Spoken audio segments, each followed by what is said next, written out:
Euro e mbylli vjeshtën më e dobët se kur. Shifrat e fundit të Bankës së Shqipërisë treguan se një euro është këmbyer mesatarisht 96,66 lekë gjatë nëntorit, duke u zhvlerësuar me 1% vetëm në tremullorin e vjeshtës, kurse në raport me vjeshtën e vitit të kaluar, monedha evropiane është zhvlerësuar me 2%. Më e fortë ka qenë rënja e dollarit amerikan, me 9% është zhvlerësuar dollari krahasuar me vjeshtën e 2024-s.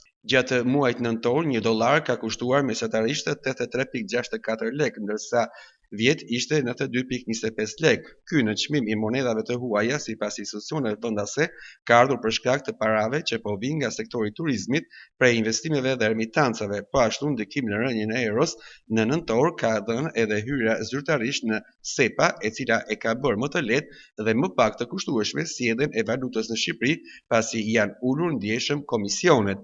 Forcimi i lekut ka ndihmuar qeverinë dhe të gjitha ata qytetarë biznese që i kanë borxhet në valutë, pasi e ka bërë më pak të kushtueshme kthimin, por ka dëmtuar direkt eksportuesit dhe familjet që marrin para nga të afërmit e tyre emigrant. Po ashtu rënja e euros, por edhe dollarit ka kontribuar në mos realizimin e planit për të ardhurat me 70 milion euro deri tani. Kjo situatë duhet të ishte përkthyer edhe në çmime më të ulta në treg për mallat e importit, si rasti i naftës, por sipas ekspertëve, për shkak të abuzimeve nga tregtarët, kjo gjë nuk po ndodh.